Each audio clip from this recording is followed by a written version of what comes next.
इंदौर और भोपाल के अस्पताल की आग के बाद इंदौर का फायर ब्रिगेड बेहद सतर्क हो गया है।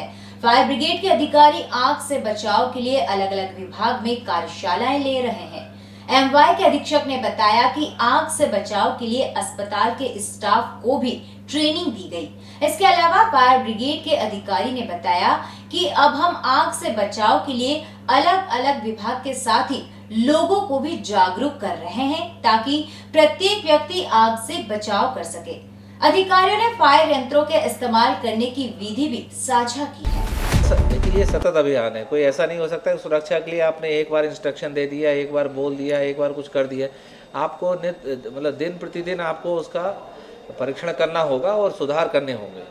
तो अब जैसे हमारा ये जो सुरक्षा भी दो तरह की है, एक जो मानवीय सुरक्षा है जिसकी हम बात करते हैं, और दूसरा जो हम फायर और इन सब की सुरक्षा की बात करें। जैसे कि एक हादसा हुआ तो उससे हम लोगों ने भी सबक लिया है कहीं, लेकिन चूंकि हमारे 17 में जो हादसा हुआ था उसके बाद हमें माननीय उच्च न्यायालय के आदेश पर जो हमने अभी हाइड्रेंट वाला जो अत्याधुनिक सिस्टम लगाया है, तो वो भी है हमारे पास फायर एक्सटिंग्विशर भी पर्याप्त मात्रा में है, उसकी हम ट्रेनिंग कराते रहते हैं। अभी भी हाल फिलहाल में हमारी 2 ट्रेनिंग हुई हैं। एक जो हमारी जो HLL हाइट है उसकी कंपनी के द्वारा ट्रेनिंग दी गई थी, और दूसरी ट्रेनिंग जो हमारे हुई है फायर ब्रिगेड के जो हमारे जो अधिकारी हैं, SI जो है शिव नारायण शर्मा, उनके मार्गदर्शन में पूरी ट्रेनिंग हमारे कर्मचारियों को, नर्सिंग स्टाफ की गई है। ये ट्रेनिंग इसलिए आवश्यक है क्योंकि हमारे जो स्टाफ है उनको पता होना चाहिए कि जो फायर एक्सटिंग्विशर है, चाहे वो ABC टाइप का हो चाहे कार्बन डाइऑक्साइड, उसको चलाना कैसे है। और ये बड़ी मूल बात है कि जब भी कोई आग लगना शुरू होती है वो स्पार्क शॉर्ट सर्किट से या स्पार्क से होती है। अगर आपने उस समय जो कार्बन डाइऑक्साइड वाला है, ABC वाला जो आपको फायर एक्सटिंग्विशर, उससे आपने बुझा दी तो वो 1 मिनट का काम है, मुश्किल से 1 मिनट से मतलब कुछ सेकंड का भी काम हो सकता है, विदिन ए मिनट हो सकता है।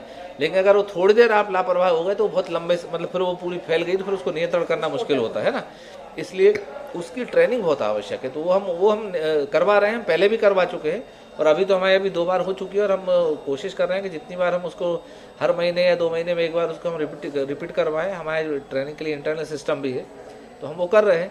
अब रही बात कैमरों की, तो हमने कैमरे काफ़ी ठीक कराए हैं, और अभी मेरा मानना है कि पूरे कैंपस में सुरक्षा होना चाहिए।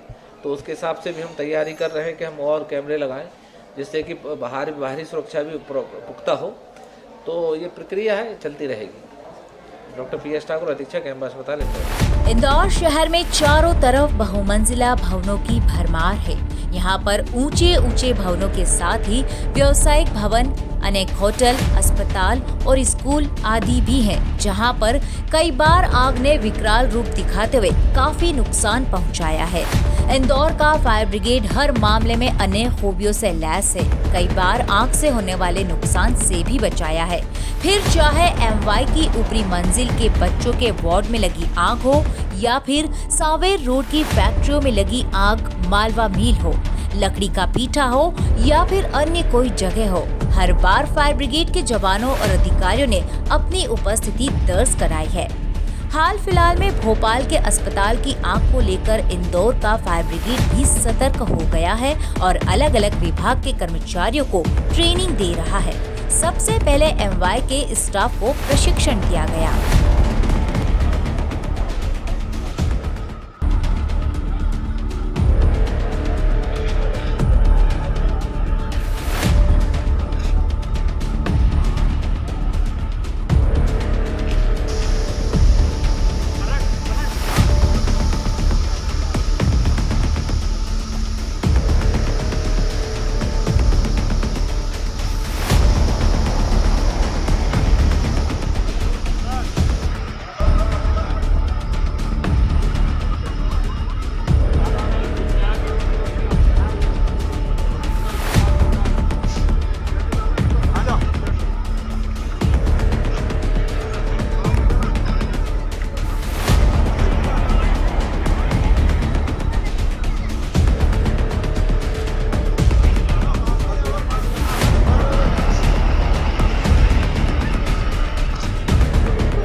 इंदौर के फायर विभाग ने होलकर रियासत काल से लेकर आज तक कई उतार चढ़ाव इंदौर शहर में देखे हैं। इंदौर को रियासत काल की राजधानी से लेकर अंतिम संशोधन के बाद इंदौर शहर बनते हुए देखा है और दिनों दिन शहर की बढ़ती आबादी का साक्षी फायर ब्रिगेड विभाग रहा है।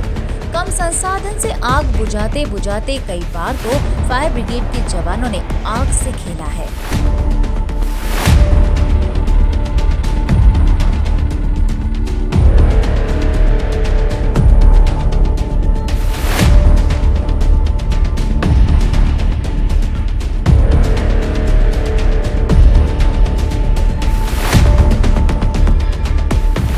इंदौर के इतिहास में राजवाड़ा की आग सबसे विकराल आग मानी जा सकती है। देश की प्रधानमंत्री इंदिरा गांधी की हत्या के बाद 1984 में इंदौर के राजवाड़ा को आग के हवाले कर दिया गया था।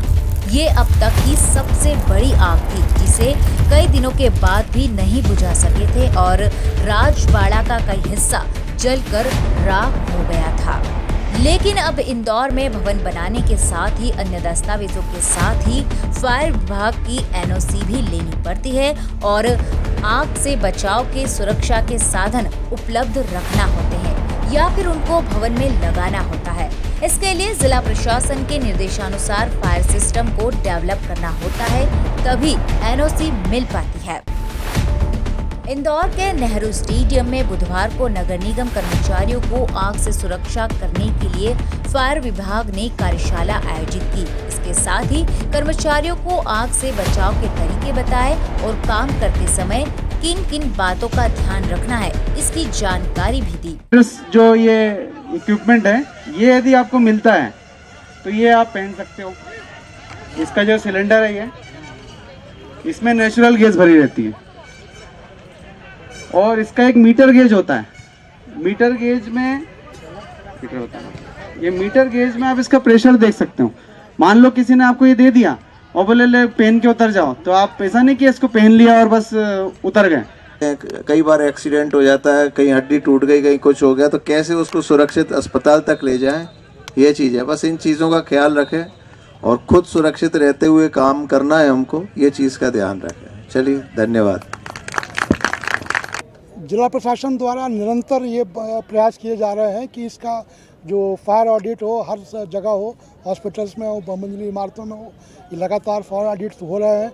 टीमें लगातार शहरों में काम कर रही हैं और लोग धीमे धीमे अब जागरूक हो रहे हैं, ताकि आग लगने की घटनाएं या तो हो ही ना, और ये दुर्भाग्य से यदि हो भी जाती हैं तो जनहानि उसमें नहीं होना चाहिए। एक आम नागरिक को, जैसे गाड़ियां चलाते हैं आजकल, सीएनजी वाली गाड़ियां भी हो गई, दूसरी चीज़ें भी हो गई, तो आग से सुरक्षा के लिए क्या उपाय करना चाहिए? तुरंत सबसे पहले एक आम नागरिक को आपकी दृष्टि से क्या करना चाहिए आग लगते वक्त? आग लगने के लिए घटना, अगर गाड़ी की बात करें तो गाड़ी में एक छोटा सा फायर एक्सटिंग्विशर, इस तरीके का, ये जो कि अति आवश्यक चीज़ है, इसका इस्तेमाल करें। और ये प्रत्येक वाहन में ये अनिवार्य चीज़ है, ये होना चाहिए। यदि गाड़ी में आग लगती है तो आदमी सीखे हुए तरीके से इसका इस्तेमाल करे और उस आग पर काबू पाए।